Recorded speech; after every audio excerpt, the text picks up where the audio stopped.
প্রথম ডাইন কানে আজান দিবা, তারপরে বাম কানে একামত দিবা। কেন দিবা? কয় যে দেখো না দুনিয়ার ভিতরে মানুষ একটা নামাজ পড়ার জন্য গেছে, অজু করছে, আল্লাহু আকবার, আজান হইছে, এরপরে জামাত শুরু হবে, আজানের পরে একামতের পরে নামাজ পড়ার আগ পর্যন্ত মাঝখানের সময় এটার মধ্যে কোনো চুরি করে না, কোনো ডাকাইতি করে না, কোনো মদ দিয়ে মদ খায় না, কোনো মিথ্যা কথা কয় না। যত বড় পাপী হোক না কেন নামাজ পড়ার জন্য উজু করছে, এই অবস্থায় সে নামাজ পড়া শেষ করা পর্যন্ত গুনার কাজ করে না। আল্লাহর হাবিব জনাব রাসূলুল্লাহ সাল্লাল্লাহু আলাইহি ওয়াসাল্লাম কয়, আল্লাহ পাক তোমার জন্য এই ব্যবস্থা কেন করলেন? ডান কানে আজান বাম কানে একামত দেওয়াইয়া জীবনের শেষে নিয়া নামাজ রাখলেন কেন? তোমারে বুঝাইতে চায়, ওরে আজান একামত থেকে শুরু করি নামাজ শেষ হওয়া পর্যন্ত এই মাঝখানের সময় ওইটা তোমার যেমন কাটে নিষ্পাপ অবস্থায়, বেগুনা অবস্থায়, তোমার সারাটা জীবন এমনিভাবে কাটা চায়। আল্লাহ রাব্বুল আলামিনের অপরিসীম দয়ার ইহসান, আল্লাহ রাব্বুল আলামিন আমাদেরকে আজ 18ই ফেব্রুয়ারি 2024 ইংরেজি তারিখে উত্তর অম্বরনগর সমিতি বাজার যুব সমাজের উদ্যোগে আয়োজিত নবম বার্ষিক তাফসিরুল কোরআন মাহফিলে আসার বসার, আল্লাহ পাকের কালামের আলোচনা শোনার, বলার তৌফিক দিয়েছেন। এই জন্য সবাই মহান রব্বুল আলামিনের শুকর আদায় করি, আলহামদুলিল্লাহ।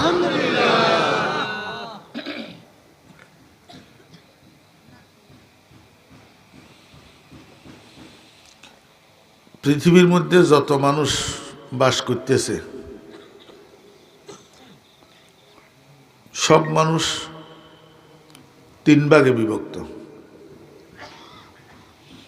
এক ভাগের নাম বালক, আরেক ভাগের নাম যুবক, আরেক ভাগের নাম বুড়া।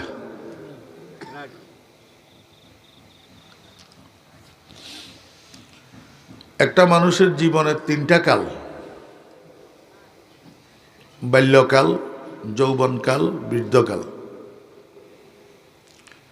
এর বাহিরে আর নাই।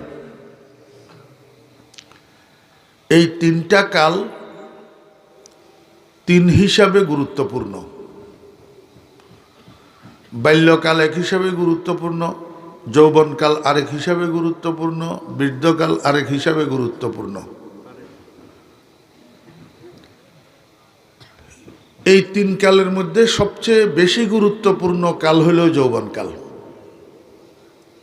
সবচেয়ে বেশি গুরুত্বপূর্ণ কাল যৌবনকাল। কারণ যৌবনকালে একটা মানুষের শরীরে যে মেশিনগুলা ফিট করা আছে এগুলার শক্তি 16 কলায় পরিপূর্ণ থাকে। বাল্যকালেও এটা 16 কলায় পরিপূর্ণ থাকে না, বৃদ্ধকালেও 16 কলায় পরিপূর্ণ থাকে না, যৌবনকালে এটা 16 কলায় পরিপূর্ণ থাকে।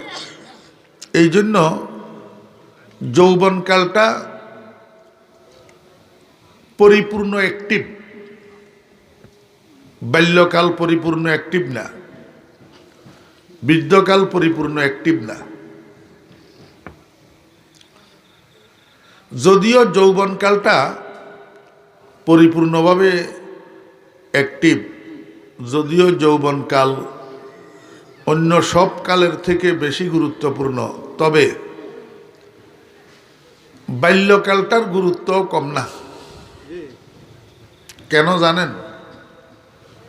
বাল্যকালটা হলো একটা মানুষের জীবনের ফাউন্ডেশন। বাল্যকাল একটা মানুষের জীবনের ফাউন্ডেশন। রাজমিস্ত্রিরা একটা গর্জে বানায়, প্রথমে বেস ঢালাই করে, এবার বেস ঢালাইয়ের উপরে শর্ট পিলার উঠায়, শর্ট পিলারের উপরে গ্রেড বিম ঢালাই করে, এবারে গ্রেড বিমের উপরে উপরের দিকে ওয়াল তোলে, ওয়াল। তো ওয়াল উঠাইবার আগে পুরা গ্রেড বিমের মধ্যে একেবারে মাফি জুফি হিসাব করি প্রথমে একটা গাঁথনি গাঁথে, একটা গাঁথনি গাঁথে। এই প্রথম যে গাঁথনিটা গাঁথে এইটা গাইতের সময় মেস্তরিরা একবারে সতর্কতার সাথে সুতা দড়ি দড়ি মাফি সোজা করে গাতে কিল্লাই এই হইলা গাঁথনি ইয়া দেওয়ালের ফাউন্ডেশন ইয়াতে কোনো জায়গা দিয়ে আধা ইঞ্চি বাঁকা হইলে এবারে 10 ফুট উপরের মুই যে দূরে উঠবো ব্যাগা বাঁকা। কথা বুঝছেন না বুঝেন? একটা মানুষের বাল্যকালটা হইল জীবনের হইলা গাঁথনি ইয়াতে যদি সোজা হয় তা আজীবন ব্যাগা সোজা, আর বাল্যকাল ইয়ান যদি কোনো রকমে বাঁকা হইতে পারে তা আদায় জীবন ব্যাগা বাঁকা। এটা আমি আপনাদেরকে ভূমিকা কইলাম। এবার আসল কথা শুনেন, এই বাল্যকালটা একটা মানুষের ফাউন্ডেশনটা এটা সোজা হয় কাদের দ্বারায়, বাঁকা হয় কাদের দ্বারায়, এই মেস্তরি গুণ কোন? এই মেস্তরি হলো 3 জাত। কয় জাত? 3 জাত। এই 3 জাতের দ্বারাই একটা মানুষের জীবনের ফাউন্ডেশন সোজাও হইতে পারে বাঁকাও হইতে পারে। বুঝছেন? এই 3 জাতের প্রথম জাত হইল মা বাপ। প্রথম জাত মা বাপ। মা বাপের দ্বারায় সন্তানের জীবনের ফাউন্ডেশন বালা হয়, মা বাপের দ্বারায় সন্তানের জীবনের ফাউন্ডেশন নষ্ট হয়। 2 নম্বর জাত হইল স্বার্থলোভী শিক্ষক। স্বার্থলোভী শিক্ষক এগুনে একটা মানুষের জীবনের ফাউন্ডেশনটারে বাঁকা করে দেয়।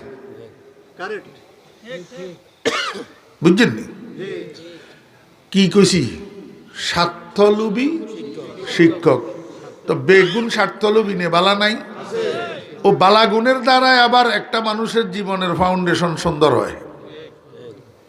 এগুলো শিক্ষক। এগুলো কি শিক্ষক?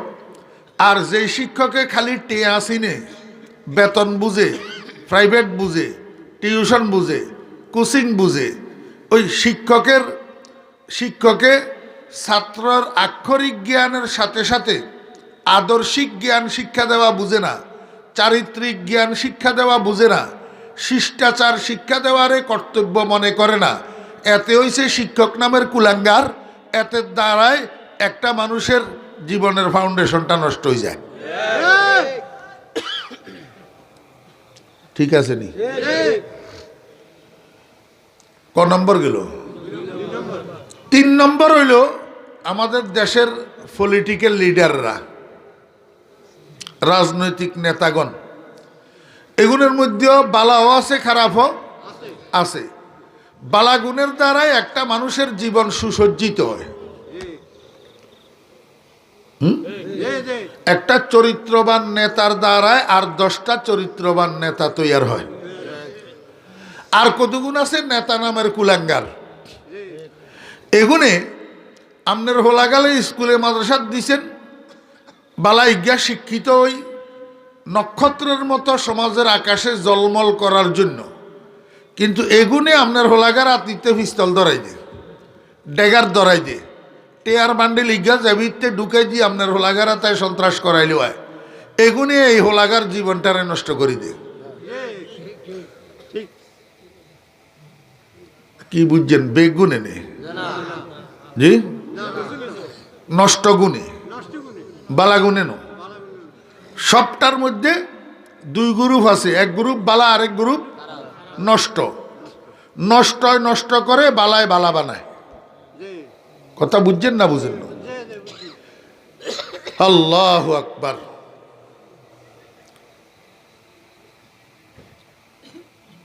এই ক্ষেত্রে আমি ছোট মিয়ার ঘরে একটা উপদেশ দিমু, সেটা হইল এই 3 জাতের বাহিরে আরেকটা জাত আছে, এই জাতেও মানুষ নষ্ট করিয়া লায়।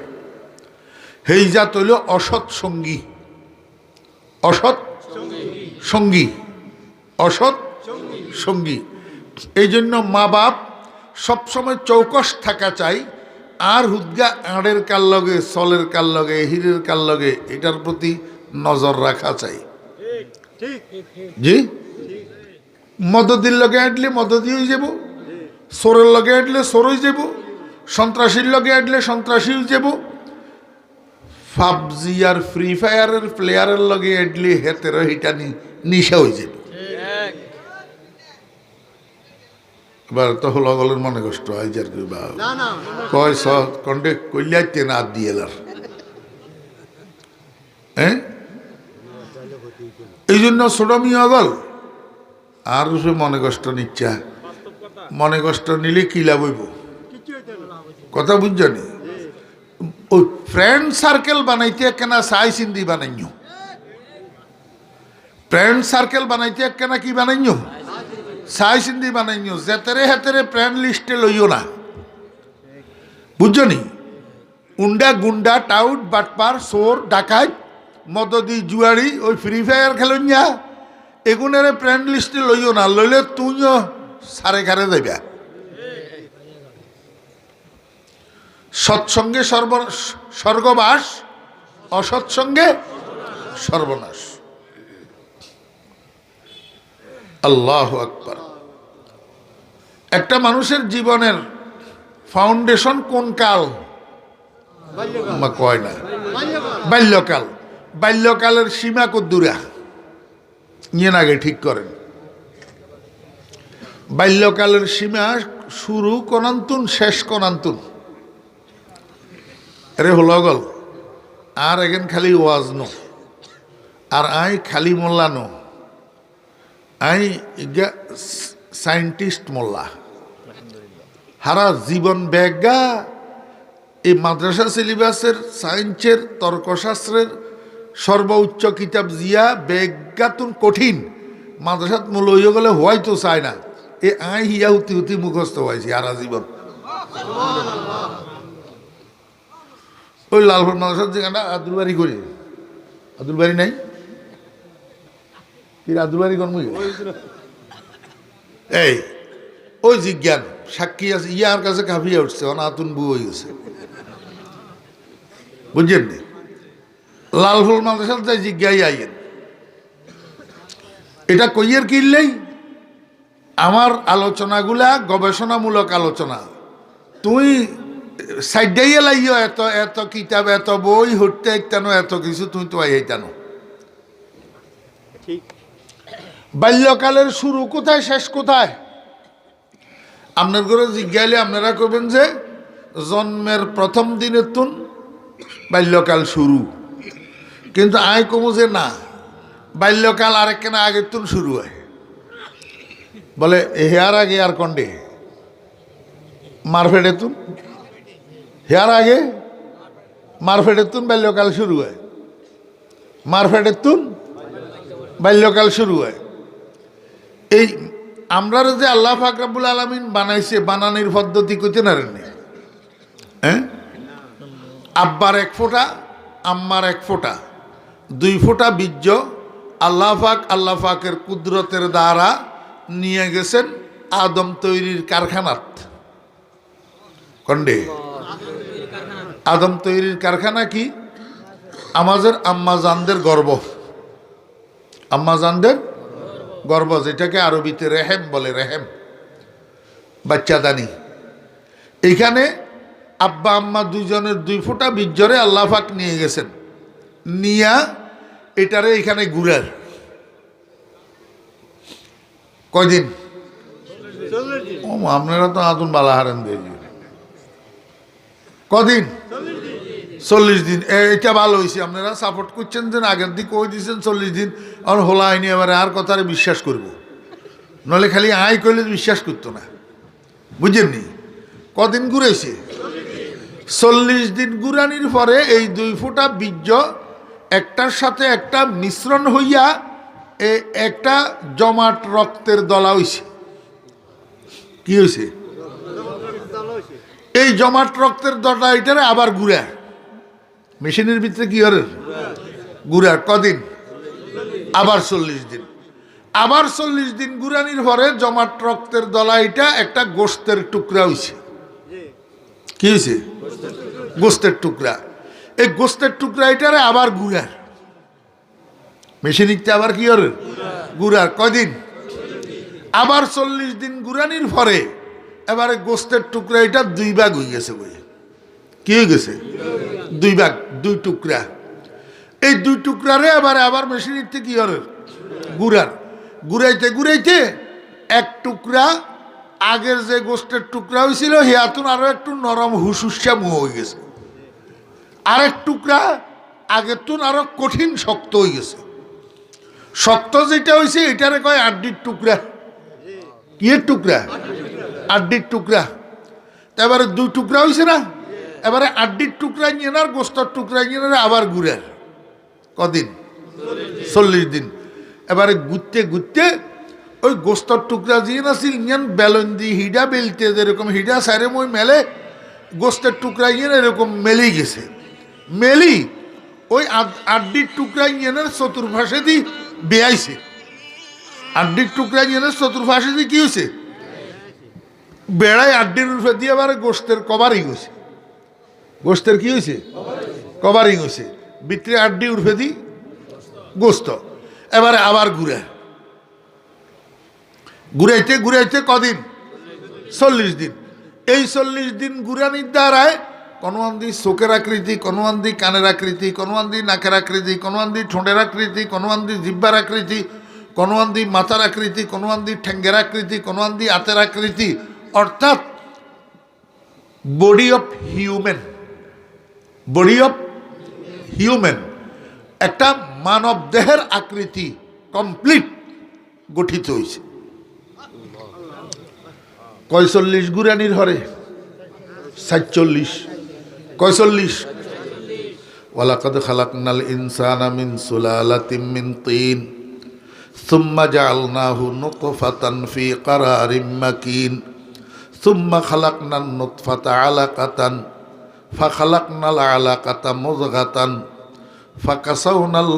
ফাখালাকনাল মুযগাতা ইযামা ফাকাসাউনাল ইযামা লাহমা সুম্মা আনশানাহু খালকান আখার ফাতাবারাকাল্লাহু আহসানুল খালিকিন। এতক্ষণ আমি বাংলাতে কইছি যে কথা এখানে আয়াত ইয়াইতে আছে। ছোট্ট মিয়ারা বাংলাতে হইতে আরো আরবি না হারো না। কোরআন শরীফের বাংলা অনুবাদ লাইব্রেরিতে আসেনি না নাই? ইংরেজিতে বাংলা নাই। বাংলা অনুবাদ আলা কোরআন শরীফ লাইব্রেরিতে নাই।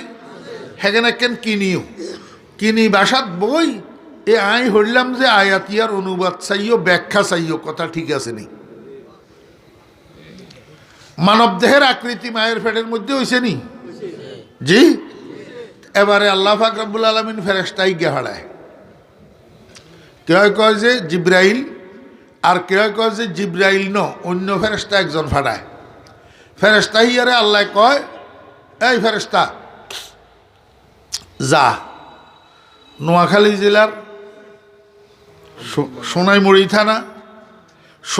থানা অম্বরনগর গ্রামের অমুক বাড়ির অমুকের স্ত্রীর গর্ভের ভিতর আমি একটা আদম সন্তান তৈয়ার করতেছি।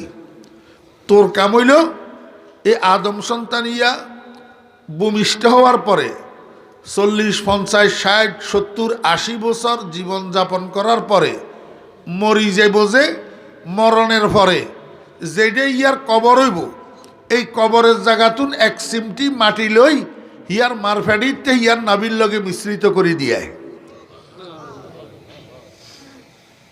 তো ফেরেশতাই আই হেবেড়া যেডে কবর হইব হিয়াতুন এমনি চিমটি একটা লই মাটি মারফেডের ভিতরে নাবির লগে মিশাই দিতে যাইগই।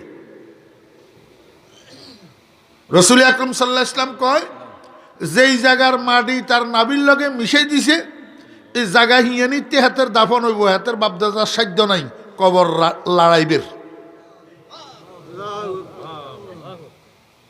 কালান নবী সাল্লাল্লাহু আলাইহি ওয়াসাল্লাম মা মিন মাউলুদিন ইল্লা ওয়া ফি সুররাতিহি মিন তুরবাতিল্লাতি খুলিকা মিনহা হাত্তা ইউদফানা ফিহা ওয়া আনা ওয়া আবু বকরিন ওয়া উমারু খুলিকনা মিন তুরবাতিন ওয়াহিদাতিন হাত্তা নুদফানা ফিহা। খালি এদুর কই রসুল থামে না, তো আরো সামনের মুই কয় আমার সাহাবীরা তোমরা শুনো, এখন তো আমি জিন্দা আছি, জিন্দা থাকতে কই যাইয়ের আমি, আমার আবু বকর, আমার ওমর, আমরা তিনজন এক মাটির তৈয়ারি, তিনজন এক জায়গায় দাফন হমু, তোমরা চাইও। আমি দেখি এক জায়গায় আছে। অন আবু বকর আর ওমর কোথায়? এক জায়গায় না, রওজায় আকদাসে। এই কথা রবিজি জিন্দা থাকতে কই গেছে। আপনারা মুর্দার কবরে মাড়ি দেননি? মাড়ি দিবার সময় দোয়া ইগে আসেনি? কি দোয়া কনসে চাই?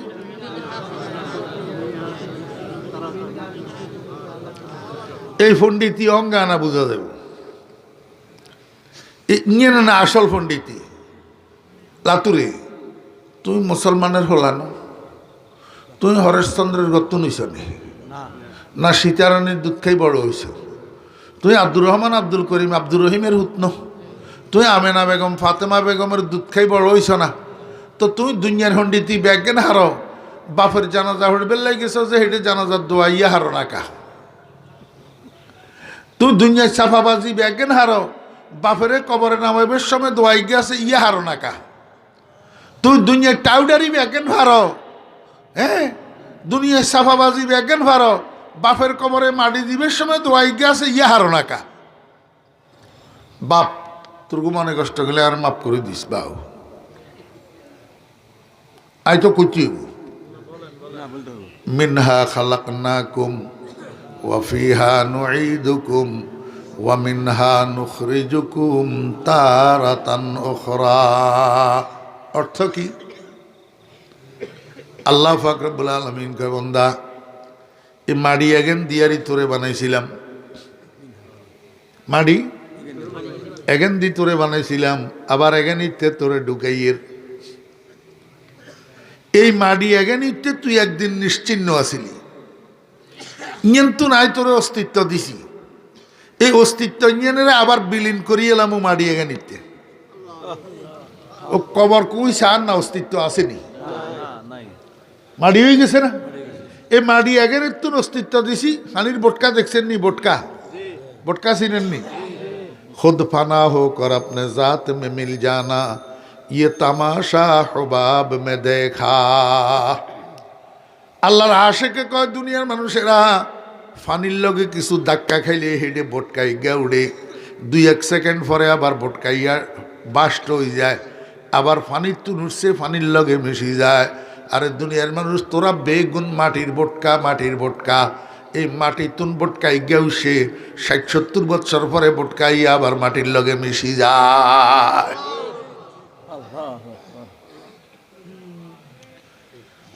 মিনহা খালাকনাকুম ওয়া ফিহা নুঈদুকুম ওয়া মিনহা নুখরিজুকুম তারাতান উখরা।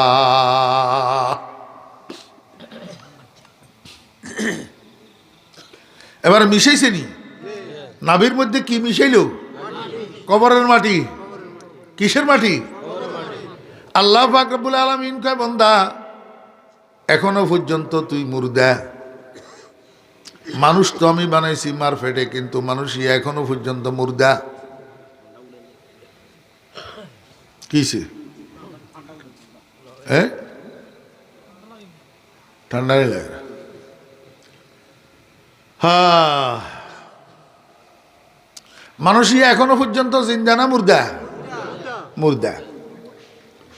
মানুষ তো আল্লাহ বানাইছে মারফেটের ভিতরে, কিন্তু এখনো পর্যন্ত মানুষ ইয়া মুর্দা। এবারে বুঝেনছে মৌত আগে না হায়াত আগে? আমরা তো দুনিয়াতে দেই যে হায়াত আগে মৌত পরে। আসলে মৌত আগে, মৌত পরে, মাঝখান দি হায়াত। মাঝখান দি কি? এই জন্য আল্লাহ পাক রব্বুল আলামিন আল্লাযী খালাকাল মাউতা ওয়াল হায়াতা লিয়াবলুয়াকুম আইয়ুকুম আহসানু আমালা। মৌত আগে, তো মৌত আগে।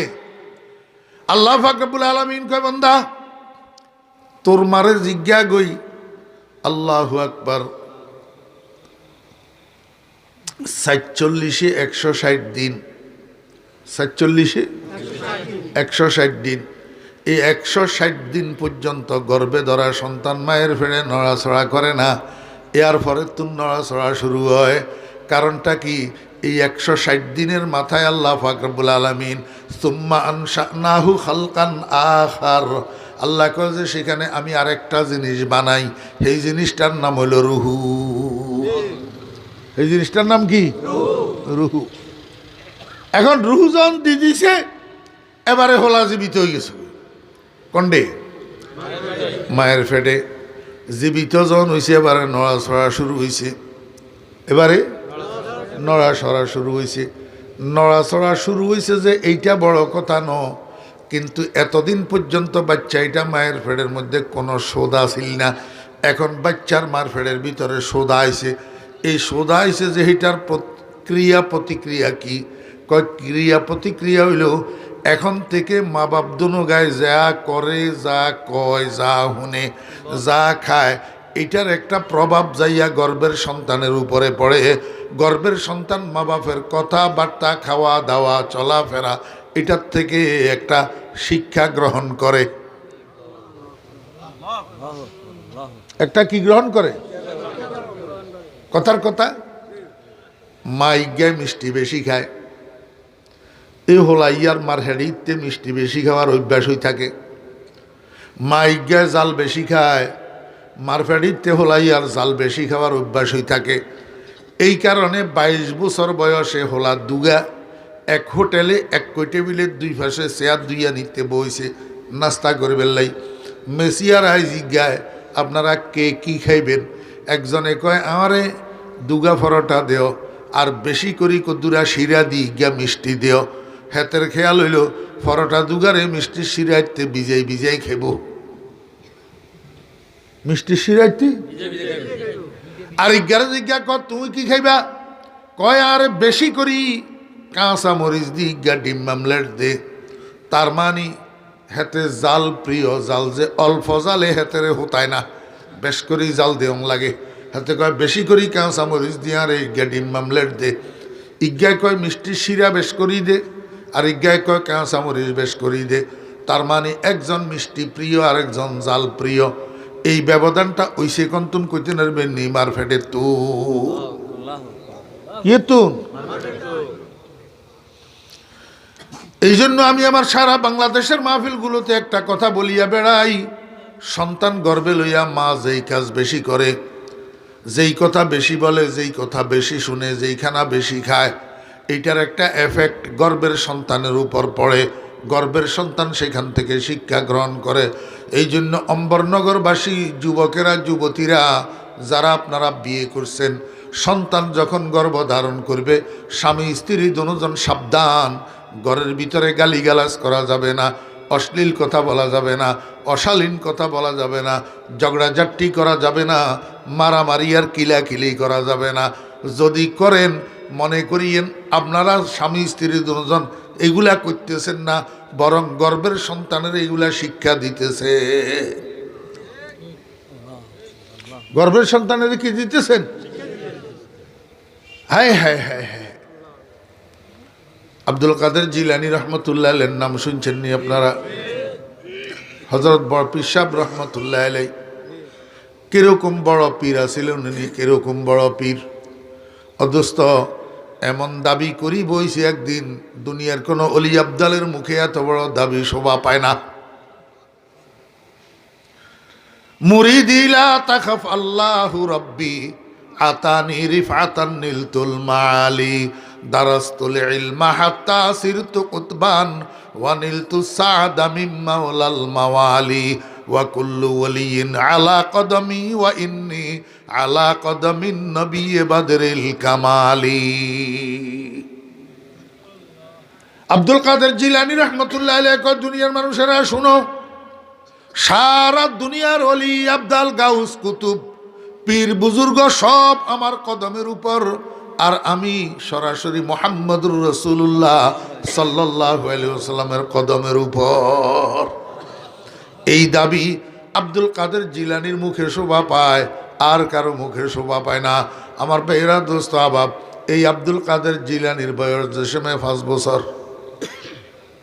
ক বছর? আব্দুল কাদের জিলানী রহমতুল্লাহ আলাইহির মা উনারে লই গেছে একটা হাফেজিয়া মাদ্রাসায়, একটা হেফজখানায়। যাইয়া কয় হাফেজ সাহেব হুজুর এটা আমার ছেলে আব্দুল কাদের, বয়স 5 বছর। এখনও আমি কোনো শিক্ষকের সামনে বসাই নাই, কোনো শিক্ষা প্রতিষ্ঠানে ভর্তি করি নাই। এই জীবনের সর্বপ্রথম আপনার কাছে নিয়ে এসেছি, কারণ আমার মনের কামনা, আমার মনের আরজু, আমার ছেলেটা পরে যা হবে হবে হবে, কিন্তু জীবনের শুরুতে আমার ছেলেটা কোরআনের হাফেজ হবে, এটা আমার দিলের আরজু। মুসলমান ভাইরা, আপনাদের কাছে সন্তান নাই, আপনাদের আরজু জাগে না আমার ছেলেটা ইঞ্জিনিয়ার হোক, ব্যারিস্টার হোক, ডাক্তার হোক, উকিল হোক, যা হোক পরে হবে, কিন্তু জীবনের শুরুতে আমার ছেলেটা কোরআনের হাফেজ হবে, এটা আমার দিলের আরজু। এই আরজুটা আপনাদের অন্তরে জাগে না। আল্লাহ আমারে ফলার করা 3টা দিছে, আমি 3টারে কোরআনের হাফেজ বানাইছি। আল্লাহ যদি 100টা ফোলা আমারে দিত, আমি জীবনের শুরুতে 100টা ফোলারে কোরআনের হাফেজ বানাইতাম। আব্দুল কাদের জিলানী রহমতুল্লাহ আলাইহির মায় কয়, হুজুর আমার ছেলেটারে আপনার সফরদ করি গেলাম, আপনি আমারে একটা হাফেজে কোরআন উপহার দিবেন। এই কথা বলি আব্দুল কাদের জিলানীর মা তো বাড়িতে চলে গেছে। হাফেজ সাহেব হুজুর কয়, বাবা আব্দুল কাদের এদিকে আসো, আমার সামনে বসো, আমার মুখে মুখে বলো, আউযু বিল্লাহি মিনাশ শাইতানির রাজিম, বিসমিল্লাহির রহমানির রহিম, আলহামদুলিল্লাহি রাব্বিল আলামিন, আর রহমানির রহিম। জীবনের প্রথম সবক তো হাফেজ সাহেব হুজুর আউযু বিল্লাহি বিসমিল্লাহর সাথে সূরা ফাতিহাটা আব্দুল কাদেরকে মস্কে করাইছেন। 1 বার 2 বার 3 বার 4 বার 5 বার 7 বার রিপিট করিয়া করিয়া সূরা ফাতিহাটা পড়াইছেন। পড়াইয়া এবার কয়, বাবা আব্দুল কাদের, দেখি সূরাটা আমারে মুখস্থ শোনাইতে পারো কিনা, সূরা ফাতিহাটা আমাকে একটু মুখস্থ শোনাও।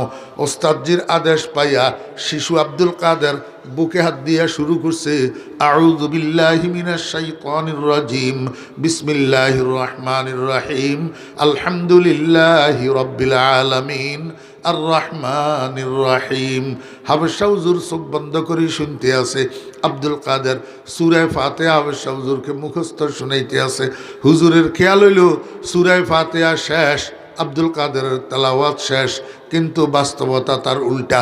আব্দুল কাদের কয়, গায়রিল মাগদুবি আলাইহিম ওয়ালাদ-দাল্লিন, আমিন, বিসমিল্লাহির রহমানির রহিম, আলিফ লাম মিম, যালিকাল কিতাব লা রাইবা ফিহি হুদাল লিল মুত্তাকিন। হাফেজ সাহেব চোখ খুলছে, কিরে আব্দুল কাদের তো সূরা ফাতিহা শেষ করি, তেলাওয়াত থামে না, সামনের দিকে না পড়ে, ব্যাপারটা কি দেখিনি, পড়ে না মুখস্থ পড়ে। চোখ খুলি দেখে আব্দুল কাদের মুখস্থ পড়তে আছে, সূরা ফাতিহা শেষ করি, সূরা বাকারার শুরু থেকে মুখস্থ পড়তে আছে। হাফেজ সাহেব হুজুর মনে করছে বুঝি দূরা পড়ি মনে হয় বন্ধ হয়ে যাব, না, আব্দুল কাদের শুরু করছে তো করছে, আর বন্ধ হয় না, একেবারে 18 ফারাতে যাইয়া তারপরে তেলাওয়াত বন্ধ হয়েছে। কয় ফারাত? 18 ফারাত।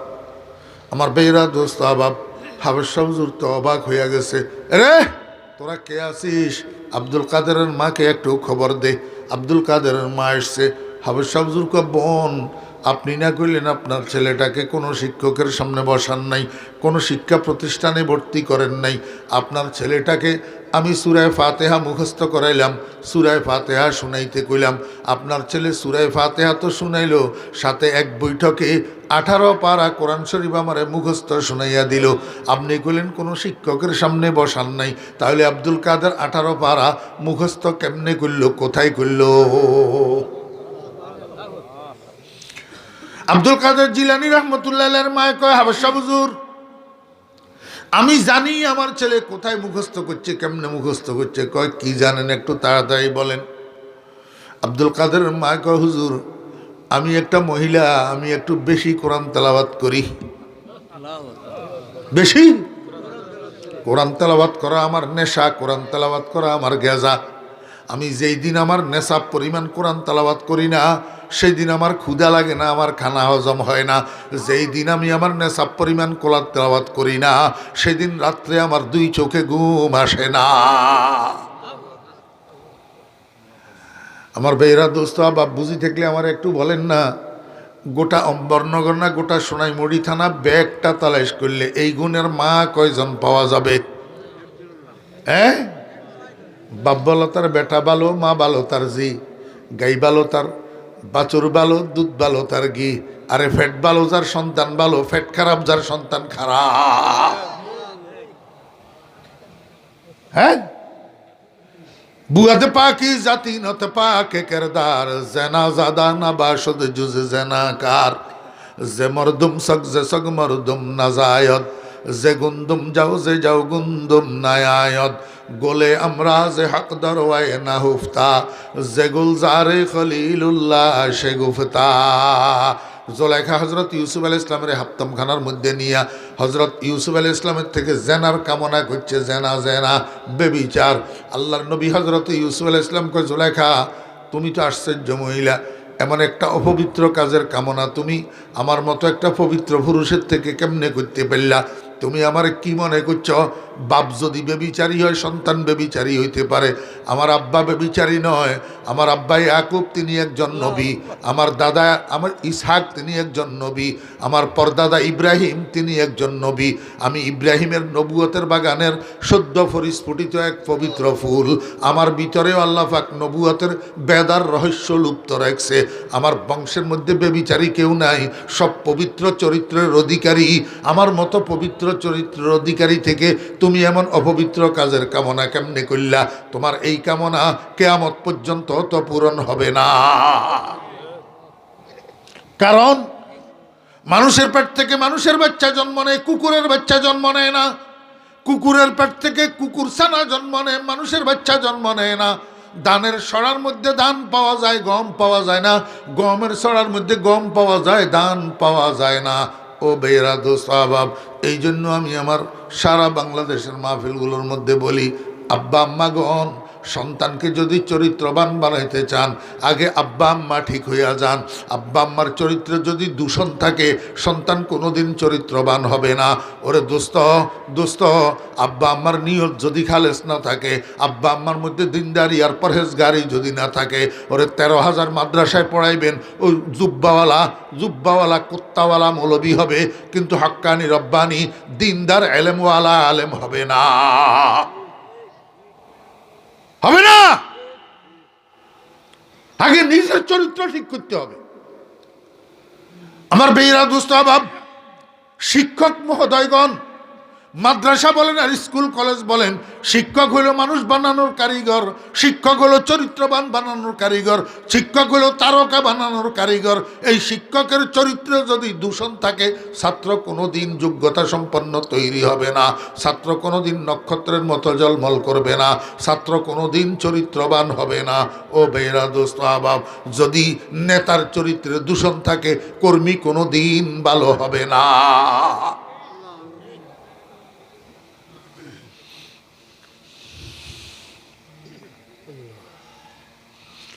আব্দুল কাদের জিলানী রহমতুল্লাহ আলাইহির মায়ে কয়, হুজুর আমি তো এমনিই কোরআন তেলাওয়াত বেশি করি, এর মধ্যে আমার আব্দুল কাদের যখন আমার গর্ভে দাঁড়িত হয়েছে, আমি আর একটু অ্যালার্ট হইয়া গেছি।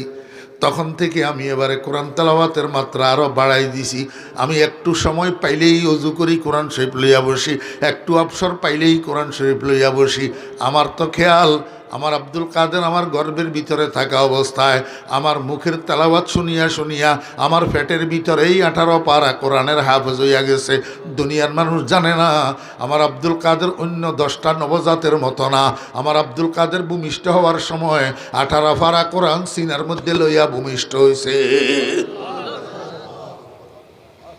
আমার বেইরা দোস্ত আবাব, যদি আব্দুল কাদের জিলানী রহমতুল্লাহ আলাইহি উনার মায়ের গর্ভে থাকা অবস্থায় মায়ের তেলাওয়াত শুনিয়া শুনিয়া মায়ের পেটের ভিতরে 18 পারা কোরআনের হাফেজ হইতে পারে, আল্ট্রা মডার্ন যুগের আধুনিক মায়েরা সন্তান গর্ভের মধ্যে লইয়া বেনিটি ব্যাগটা কাঁধে ঝুলাইয়া এই যে মার্কেটে ড্যাং ড্যাং করে ঘরের ভিতরে আল্লাহু আকবার ঘন্টার পর ঘন্টা টেলিভিশনের সামনে বসে থাকে, নাটক দেখে, সিনেমা দেখে, বাংলা ছায়াছবির গান শুনে, হিন্দি ছায়াছবির গান শুনে।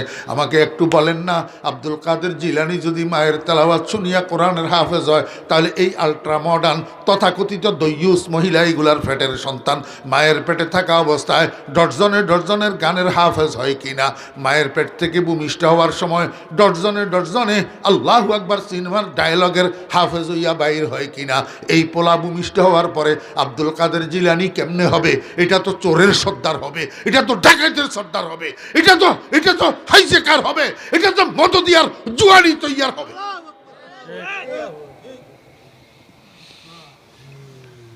আমাকে একটু বুঝি থাকলে এবার বলেন না, বাল্যকালটা কোনখান থেকে শুরু হয়েছে?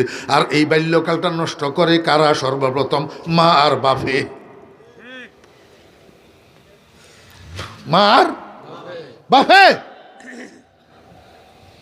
আমার ভাইরা, দোস্ত আবাব, এখন তো ফোলা জন্মগ্রহণ করছে। জন্মগ্রহণ করার পরে একজন আব্বার 1 নম্বর ডিউটি হইল বাচ্চার ডাইন কানে আজান দেওয়া, বাম কানে একামত দেওয়া। কার ডিউটি?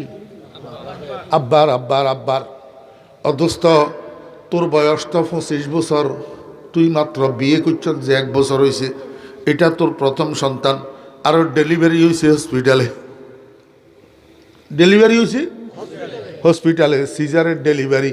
এখন সিজারের রুগীর সেবা করার জন্য হসপিটালে দাদাও থাকে না, নানাও থাকে না, বুড়ারা এখানে থাকে কি করবো, ঘুম মারব কেমনে?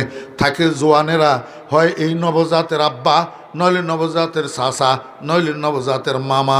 এগুন তো যুবক বেগুন বেনামাজির গোষ্ঠী, নামাজের কিনার দি যায় না, এগুনে আজান কেমনে দিব? যার কারণে বর্তমানে হসপিটালে যত ডেলিভারি হইতেছে 60% নবজাতকের কানে আজান আর একামত হয় না। ও যুবক, কেন দিলি না তুই আজান একামত তোর সন্তানের কানে? তুই কি জানস নি এটা কিসের আজান? তুই জানস নি এটা কিসের আজান? আল্লাহু আকবার। একমাত্র ঈদের নামাজ ছাড়া আর কোন নামাজ আজান একামত ছাড়া নাই। আজান একামত যেখানে আছে বুঝতে হবে সেখানে নামাজও আছে।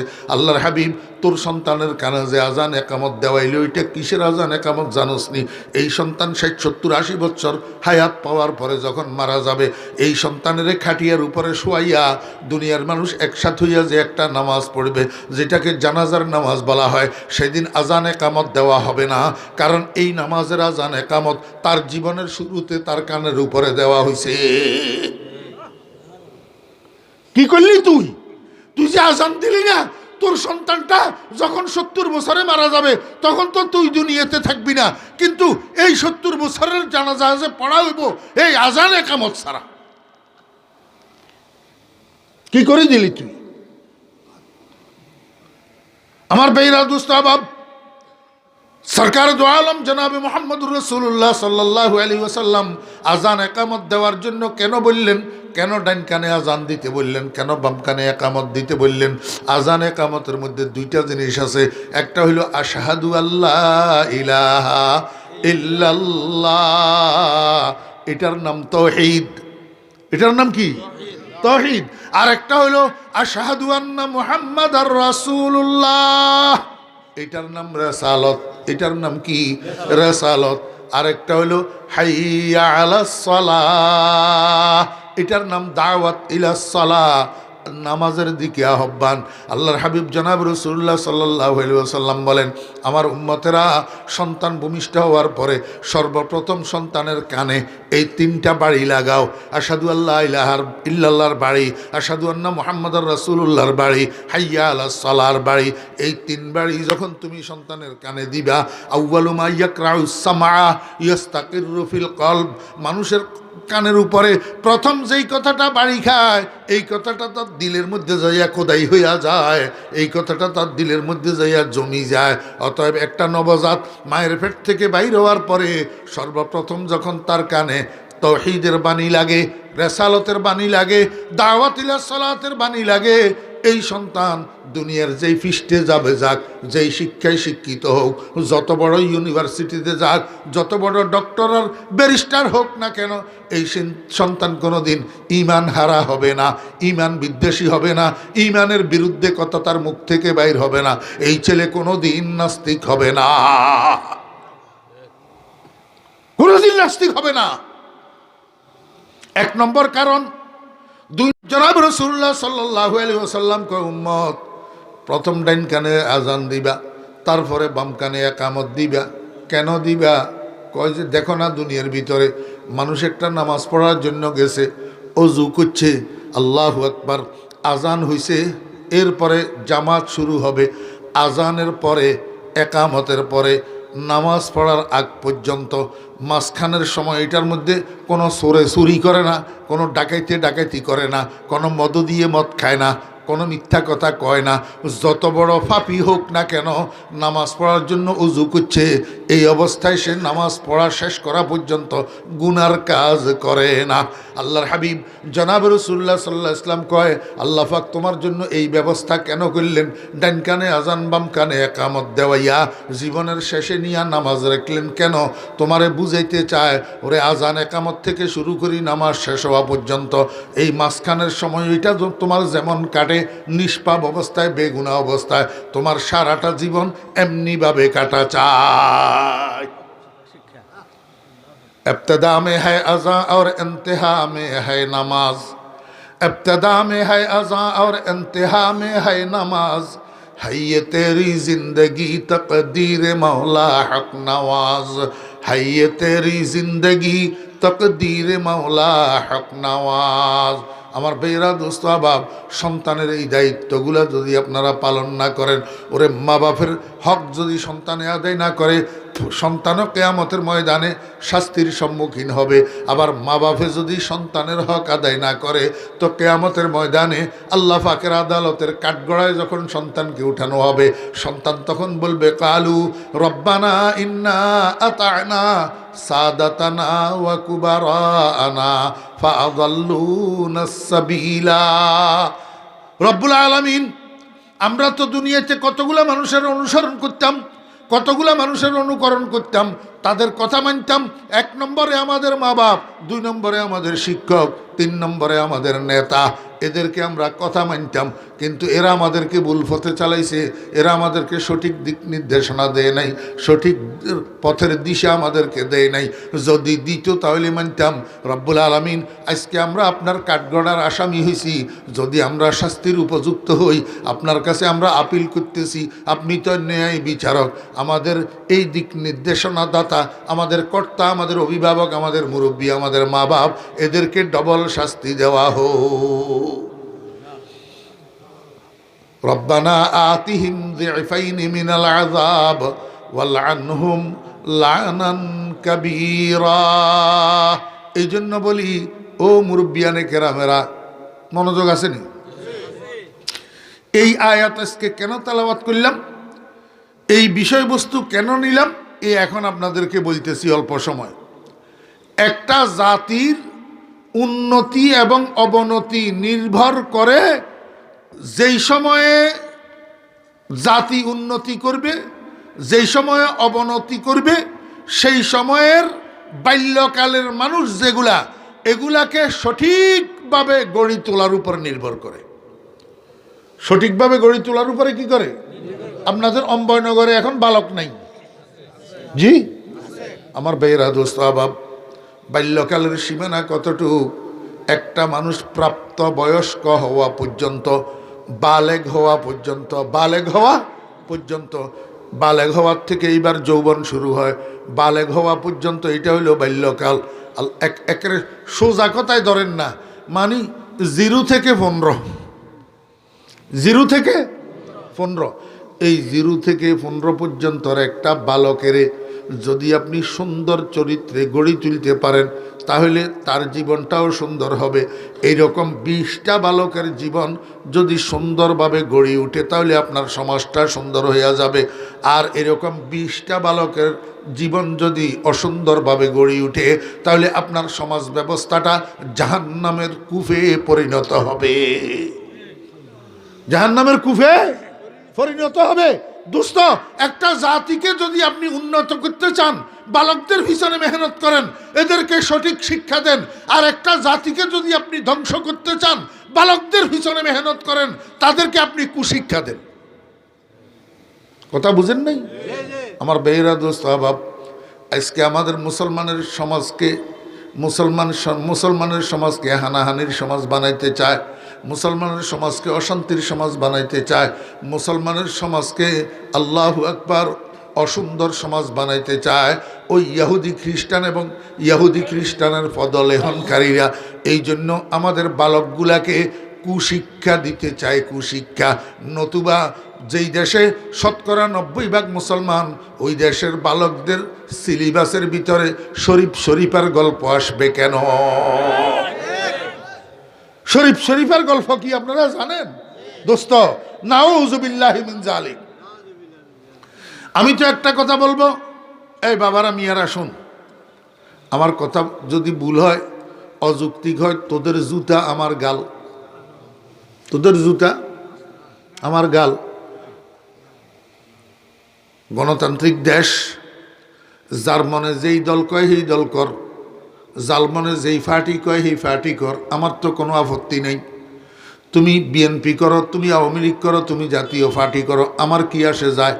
কিন্তু আমি তোমাদেরকে একটা অনুরোধ করব, মুসলমানের সন্তান হিসাবে ইসলামের বিরুদ্ধে, মুসলমানদের চরিত্রের বিরুদ্ধে যদি কোনো প্রস্তাব, যদি কোনো আল্লাহু আকবার প্রেক্ষাপট আসি যায়, সেই সময় বিএনপির সভাপতি, আওয়ামী লীগের সভাপতি, জাতীয় পার্টির সভাপতি, ছাত্র দলের সভাপতি, ছাত্রলীগের সভাপতি, ছাত্র দলের সেক্রেটারি, ছাত্রলীগের সেক্রেটারি, জাতীয় পার্টির সভাপতি, সেক্রেটারি, তোরা বেগুন মুসলমান ন, তোরা একটা যৌথ মিছিল বাহির কর, একটা যৌথ মিছিল বাহির কর। শরীফের গল্প মুসলমানের সিলেবাসে থাকবে না, থাকবে না। একটা যৌথ মিছিল বাহির কর। তোরা পারবি না, কেন পারবি না?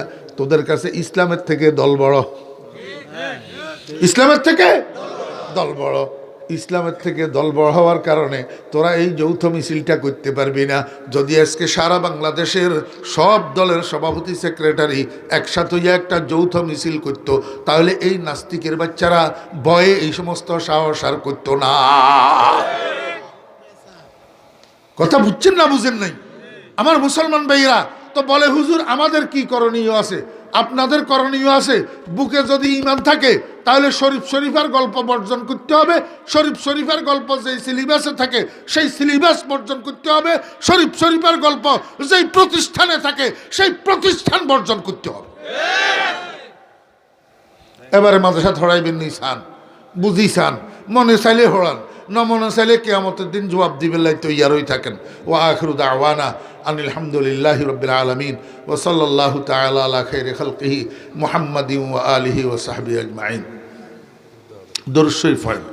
আল্লাহুম্মা সাল্লি আলা